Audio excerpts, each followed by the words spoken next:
नमस्कार। मैं डीवी सिंह कोटा से आईआईटी जेई का फैकल्टी जो गत 25 ईयर से आईआईटी जेई के लिए आईआईटी फीस सेंटर चला रहा हूँ।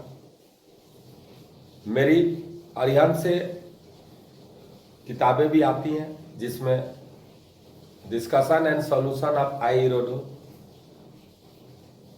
आईआईटी जेई का तैयारी करने वाले लगभग सभी बच्चे जानते हैं। मैं ऑनलाइन क्लासेज भी लेता हूं और साथ ही साथ जो टीचर्स अपने को अपग्रेड करना चाहते हैं आईआईटी जेई टीचर के रूप में, फैकल्टी के रूप में, या आईआईटी जेई का फैकल्टी बनना चाहते हैं, उनके लिए भी हमारे यहाँ आईआईटी जेई फैकल्टी के लिए ट्रेनिंग भी चलता है। आज मैं ब्रेन टीजर प्रॉब्लम के सीरीज में दूसरा क्वेश्चन लेकर आया हूं, जिस क्वेश्चन का जो रिलेटेड है वह मोशन अंडर ग्रेविटी से रिलेटेड है। ब्रेन टीजर प्रॉब्लम नंबर 2 में आपने देखा होगा बोर्ड पर कुछ लिखा हुआ नहीं, आपको लग रहा होगा ऐसा कौन क्वेश्चन जिसमें बोर्ड पर कुछ नहीं लिखा हुआ। इसलिए नहीं लिखा हुआ है कि वह क्वेश्चन ब्रेन टीजर में जो आ रहे हैं वह देखने में लगते हैं कि ऐसा बनाएंगे तो सही जवाब होगा, लेकिन वह जवाब गलत होता है। कभी कभी सवाल ऐसा लगता है कि गलत है फिर भी वह सही होता है। ऐसे सवाल को हम लाते हैं। यह सवाल है कि इसमें आपको एक इंक्लाइन प्लेन है, यह एक इंक्लाइन प्लेन है और यहां कोई पॉइंट है P। यहां से बहुत से वायर लगे हुए हैं, बहुत से, ये वर्टिकल है या ऐसे है या एंगल थीटा मान लीजिए पर है वर्टिकल से, ऐसा बहुत सा वायर लगे हुए हैं, बहुत सा वायर लगे हुए हैं। या मान लीजिए कि ऐसा है 90 एंगल बना रहा है, ठीक है, और ऐसा ऐसा बहुत सा वायर लगे हुए हैं। तो ये मुझे बताना है यह एंगल आपका सपोज कीजिए 30 डिग्री है, तो बोला जाएगा कि यहां से ये वायर्स है जिस पर एक स्लीव ऐसे स्लाइड करता है, ऐसे स्लीव स्लाइड करके इस इंक्लाइन प्लेन पर आना चाहता है। जी आपको वर्टिकली ऐसे होगा, तो वह स्लीव स्लाइड करके इस वायर से आए या इस वायर से आए या इस वायर से आए या इस वायर से आए या इस वायर से आए, सारे वायर फ्रिक्शनलेस है, स्मूथ है।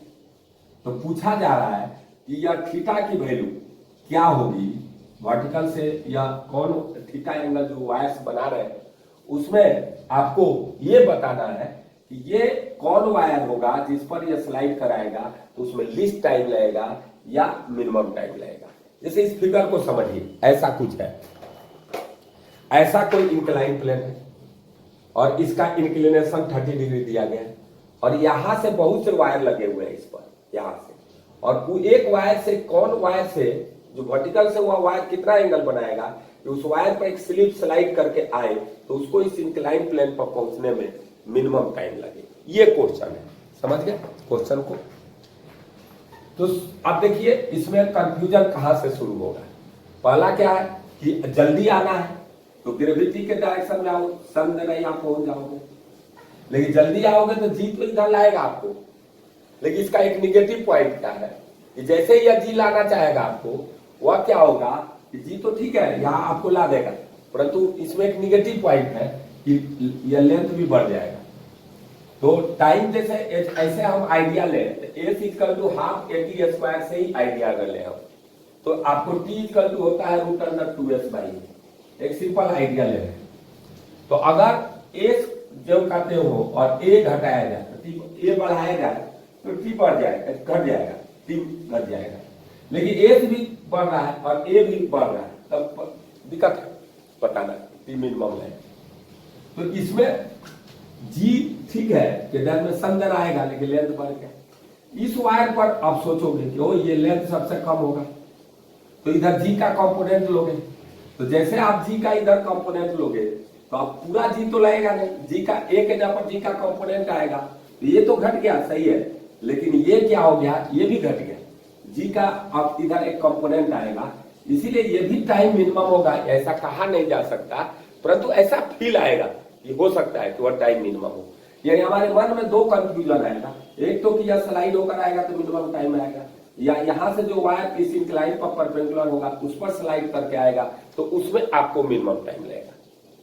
परंतु मेरे अनुसार और आपके अनुसार ये दोनों ही सही नहीं हो सकते, क्योंकि यहाँ पर अंतर क्या है, एक में यह बढ़ रहा है, यह भी बढ़ जा रहा है, और यह घट रहा है तो यह भी घट जा रहा है, इसीलिए ऐसा नहीं हो रहा है। क्योंकि जी का अगर कंपोनेंट इधर लोगे तो कुछ आएगा समथिंग, लेकिन वह जी से कम ही होगा, जी साइन थीटा या जी कॉस थीटा आएगा, साइन थीटा और कॉस थीटा की वैल्यू लेस देन 1 होती है। तो कैसे बनाया जाए, तो एक होता है, एक लीस्ट टाइम सर्कल होता है। लीस्ट टाइम सर्कल क्या होता है, इसको मैं समझाने का कोशिश करेगा आपको कि लीस्ट टाइम सर्कल क्या होता है। तो आइए बोर्ड पर हम अभी आपको एक थ्योरी पढ़ाते हैं और लीस्ट टाइम सर्कल 3D में वही स्फीयर पर हम कन्वर्ट कर लेंगे। तो मैं बता रहा हूं कि एक सर्कल ड्रॉ कीजिए। देखिए हमने एक सर्कल ड्रॉ किया, यही एक आपका सर्कल है और यह सर्कल का यह सेंटर है। आप क्या कीजिए कि यह पॉइंट है हमारा जो पी है, उसको ऐसा एक पॉइंट मान और इसका सेंटर पी से अगर लाइन वर्टिकल कीजिएगा तो इसके सेंटर से जाना चाहिए, यानी जी का जो डायरेक्शन होना चाहिए इस सर्कल के सेंटर से होकर पास होना चाहिए। अगर पी पॉइंट का आप डिस्कशन किए, पी पॉइंट से स्लाइड करा रहे हैं डिफरेंट वायर से, तो ये जो पी पॉइंट है वहां से जो ये वायर आ रहा है, ये वायर जो होना चाहिए जी के डायरेक्शन वाला, वह इस सर्कल के सेंटर से पास करना चाहिए। इसका एक प्रॉपर्टी है, ऐसा ही सर्कल ड्रॉ करना है ताकि जी के डायरेक्शन को खींचा जाए। जहां से हम स्लाइड करा रहे हैं, जैसे यहाँ पी से स्लाइड कर रहे हैं, हमारा पी यह हो जाएगा और यहाँ से आप स्लाइड कराए तो वह जी के डायरेक्शन में स्लाइड करे, तो जी के डायरेक्शन में वायर को रखेंगे तो सेंटर ऑफ सर्कल से पास करेगा। अब सपोज करो कि आपको यहाँ स्लाइड करके आना है, ये वायर ऐसे लगा है जो इससे एंगल थीटा बना है, तो आपका जी इधर लग रहा है। अब देखिए इसको मिलाइए, अब यह भी रेडियस आर होगा, यह भी रेडियस आर होगा, सर्कल है इसमें।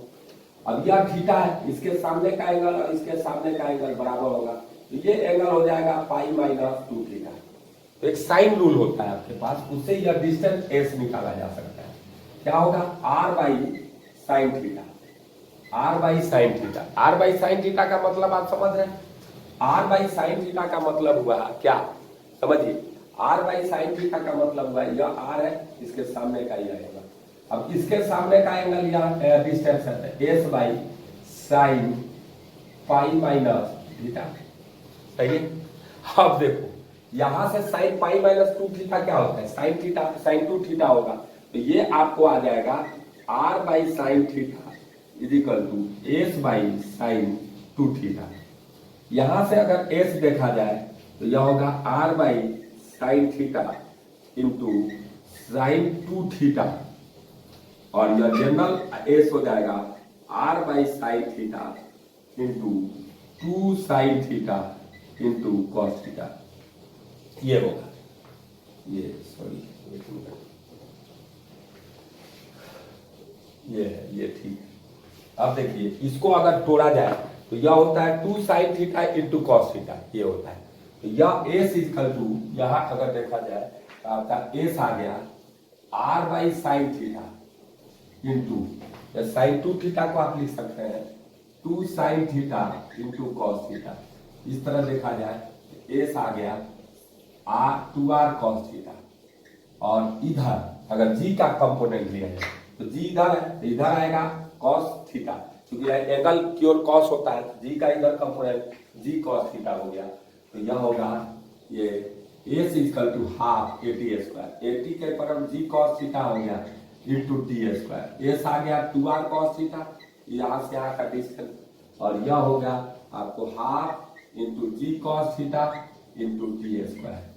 अब ये कॉस थीटा कट गया और यहां से टी आ गया रूट अंडर 4r अपॉन जी, यह टाइम आ गया और यह टाइम आपका कांस्टेंट है। देखिए यानी ये थीटा से इंडिपेंडेंट आ गया, यानी इस सर्कल पर आप कोई बंदा ऐसे आए तो यहां पहुंचेगा, ऐसे आए तो यहां पहुंचेगा, ऐसे आए तो यहां पहुंचेगा, लेकिन हर में टाइम सेम लगेगा। देखिए क्यों, क्योंकि t equal to root under 4r by g आ गया, यानी टाइम या इंडिपेंडेंट आ गया, और इंडिपेंडेंट आ गया एंगल से, यानी इस यहाँ से कोई भी वायर लगा दो, उस पर स्मूथ वायर होना चाहिए, उस पर अगर वह स्लाइड कर रहा है कोई बॉडी, तो वह जो पहुंचेगा हर जगह सेम टाइम में पहुंचेगा। क्या इसको 3D में भी स्क्वायर मान सकते हो, चलेगा। अब ओरिजिनल सवाल को आते हैं। अब एक और मेथड होगा, थोड़ा सा कैलकुलस मेथड, उसको भी बताएंगे। पहले इसको देखिए। अगर मैं एक काम करूं कि सपोज कीजिए थोड़ा सा कि हम थोड़ा सा इसको चेंज करते हैं। देखिए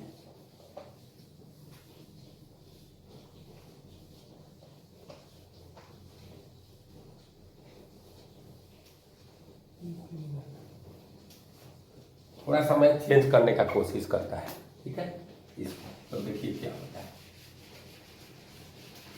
कि अब जो मैंने सर्कल बनाया था उस पर थोड़ा सा गौर कीजिए। जो मैंने सर्कल बनाया वह कैसा सर्कल था, देखिए आपको मैं बताता हूं। वह आपका यह इंक्लाइन प्लेन है, समझिए, और इस पर ये पी पॉइंट से स्लाइड कराना था। तो यहां से एक सर्कल ड्रॉ कीजिए जो इसको टच करे। 3D में स्क्वायर सोचो इसको, या और ये पी पॉइंट से लाना था। तो ये पी पॉइंट तुम्हारा है, क्या है वह पी पॉइंट। तो मैं बोलता हूं आपको कि उस पी पॉइंट पर यहां पर तुम्हारा पी पॉइंट है।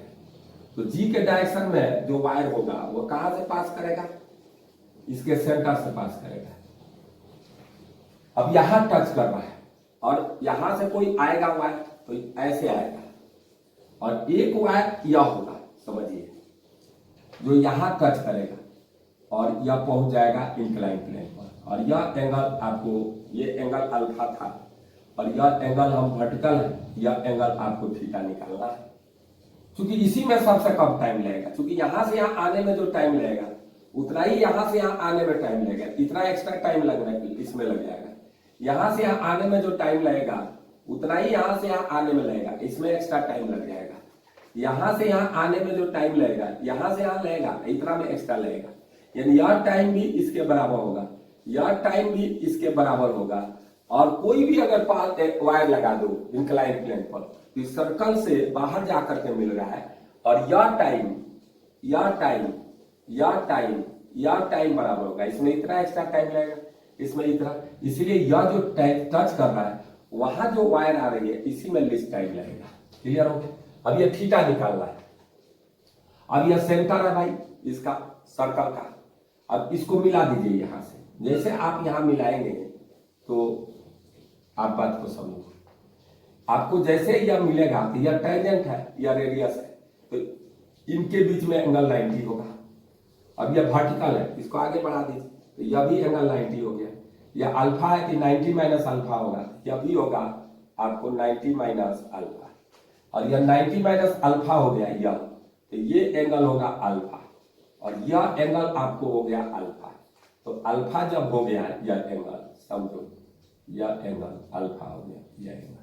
अब यह एंगल अल्फा हो गया और यह एक ट्रायंगल बन रहा है। देखिए यह एक ट्रायंगल बन रहा है, ये समझिए ठीक से, यह एक ट्रायंगल बन रहा है और इस ट्रायंगल का यह एक्सटीरियर एंगल अल्फा है। तो इंटीरियर एंगल के सम के बराबर होगा। परंतु यह भी रेडियस है, यह भी रेडियस है, यह भी रेडियस है, तो इसके सामने का एंगल, इस रेडियस के सामने का एंगल थीटा है और इस रेडियस के सामने का एंगल थीटा ही होगा इस ट्रायंगल के प्रॉपर्टी से। यह भी एंगल आपका थीटा आ गया, समझिए बड़ा अच्छा चीज है। यह भी एंगल आपका थीटा आ गया और यह भी एंगल थीटा आ गया। अब यह देखो, यह एक्सटीरियर एंगल इस ट्रायंगल के लिए है, वह अपोजिट इंटीरियर एंगल के सम के बराबर होगा। और देखो अल्फा आ गया 2 थीटा, हमको थीटा चाहिए तो ये अल्फा बाई 2 होगा। और ये अल्फा आपको 30 डिग्री दिया है सवाल में, तो यह 30/2 होगा और यह अल्फा हो गया 15 डिग्री। ठीक है, यह वन ऑफ द मेथड है। दूसरा भी मेथड आप लगा सकते हैं, कैलकुलस मेथड। यह दिमाग में जाएगा नहीं जब तक टीचर इस मेथड को बताए नहीं। तो ये थोड़ा सा मेथड आपको लगेगा कि यार ऐसे कैसे आप सोच लिए दिमाग में। बच्चा के साथ यह आता है कि यार सवाल टीचर बना दिया, इसके दिमाग में ऐसा कैसे आ गया। तो इसका एक सेकंड मेथड भी हो सकता है, उसको मैं हिंट कर देता हूं, आप कर लेंगे आराम से। जैसे मैक्सिमम मिनिमम के बेसिक कॉन्सेप्ट है वह दिमाग में आ जाएगा, और मेरे क्लास में जो बच्चे हैं वो कर लेते हैं उस मेथड से। लास्ट ईयर में देख रहा था, सवाल जब डाला तो लड़के कर दिए उस मेथड से, इसीलिए उसको मैं प्रायोरिटी में नहीं लिया। तो सेकंड प्रायोरिटी में अगर हम मेथड बताए दूसरा तो वह कैसा होगा, देखिए वह कह रहा मेथड क्या कि अगर यह इंक्लाइन प्लेन है, देखिए और यहां पर सॉरी सर्कल बनाने क्या है, एक वर्टिकल लाइन बना देते हैं ऐसे, यहां से एक वर्टिकल लाइन दीजिए जी के डायरेक्शन में, और माने कि इस पर आया, इसमें लिस्ट टाइम लगा या इससे एंगल थीटा बनाया, यही थीटा निकालना है। और यह डिस्टेंस, अब देखो यहां से एक परपेंडिकुलर भी डालो, जैसे ही यह परपेंडिकुलर डालोगे इसकी लंबाई फिक्स हो जाएगी एल, और यह डिस्टेंस इसमें मान लेते हैं मिनिमम टाइम लग रहा है एस या डिस्टेंस, और यह एल तुम्हारा फिक्स है। तो आपको मैं बता रहा हूं, यह आगे बढ़ा लो, तो यह एंगल अगर अल्फा है, बाद में 30 डिग्री रख देंगे अल्फा को, अल्फा रख देंगे 30 डिग्री, चलिए तो ये भी 90 है, 90 माइनस अल्फा होगा, यह भी 90 माइनस अल्फा होगा, और यह 90 माइनस अल्फा हो गया, देखिए। और यह इस ट्रायंगल में, आप देखिए इस ट्रायंगल में, देखिए इस ट्रायंगल में यह 90 है, तो यह पूरा एंगल होगा अल्फा, ये पूरा, और जैसे ही यह पूरा एंगल अल्फा है और यह थीटा है, तो ये एंगल समझिए, ये एंगल कितना होगा, अल्फा माइनस थीटा होगा। अब देखिए यह है और यह है, तो इस ट्रायंगल में देखिए यह नाम दे दीजिए पी, यह है या ए नाम दे दीजिए, इसको बी और इसको सी। तो पीबीसी में देखिए, पीबीसी में अगर देखो तो यह आपका 90 डिग्री है, 90 डिग्री है तो नेचुरल है कि यह हाइपोटेनियस होगा, और यह जो है अगर देखा जाए तो यह जो होगा इसमें यह हाइपोटेनियस हो गया, यह एंगल मालूम है, तो ये जो है आपका क्या आ जाएगा, बोलो, यह आपको कॉस का रिलेशन या सेक का है, sec alpha minus theta is equal to, देखिए sec alpha minus theta is equal to क्या आता है, देखते हैं। तो देखो ना, यह जो है आपका सेक अल्फा माइनस थीटा, इसके सामने यह है और इसके सामने यह भी है, ध्यान दीजिए, इसके सामने यह और यह हाइपोटेनियस है, और यह एस हो जाएगा बाई बेस एल कांस्टेंट है, याद रखना। तो एस इक्वल टू हो गया L sec alpha minus theta, और मैक्सिमम मिनिमा या एल हो गया एस, अब जी का कंपोनेंट निकाल लीजिए, तो ये जी तो इधर है, जी का इधर कंपोनेंट जी कॉस थीटा आएगा, इधर ये इस एंगल थीटा बना रहा है, तो जी का इधर कंपोनेंट जी का जी कॉस थीटा आएगा। तो एस इक्वल टू होता है हाफ ए टी स्क्वायर, और एस को लिख दिया l sec alpha minus theta, alpha minus theta is equal to half g, g हो गया जी, हाफ जी, जी क्या होगा, g cos theta into T square. अब यहां से टी स्क्वायर आएगा, वह आएगा देखो 12 sec alpha minus theta by G cos theta. अब यहां से आ गया यह 12 बाई जी, तो रहने दो, कांस्टेंट है, और यह sec alpha minus theta, sec alpha minus theta ये आएगा, और इनटू ये जी कॉस थीटा को ऊपर ले जाओ, ये अभी हो गया सेक थीटा, ये भी आपका सेक थीटा होगा, ठीक है, यह सेक थीटा, माने इसको ऊपर लिख देते हैं, यहां से आपका टी स्क्वायर, यानी टी स्क्वायर इक्वल टू आ गया, इसी को सोल्व करके आ रहा है 12 बाई जी, ठीक है, 12 बाई जी, और यह हो गया sec alpha minus theta, alpha minus theta into sec theta, ये आया है। अब मैक्सिमम मिनिमा के लिए क्या करो, टी मिनिमम होगा तो टी स्क्वायर भी मिनिमम होगा, तो डी टी स्क्वायर अब भाई डी थीटा को जीरो करो मैक्सिमम मिनिमा से, तो देखना आपको आ जाएगा थीटा इजिकल अल्फा बाई 2 आ जाएगा, और ये थीटा आएगा 30 है बाई 2, ये 50 डिग्री है। Thank you. नेक्स्ट बार हम ला रहे हैं आपको एक जो है कंफ्यूजन जो मार्केट का है उस पर एक लाते हैं हम, तो एक टॉपिक ला रहे हैं, क्या किसी बॉडी को गर्म करने से उसका रेस्ट मास बढ़ सकता है, इसके बारे में हम डिस्कस करें।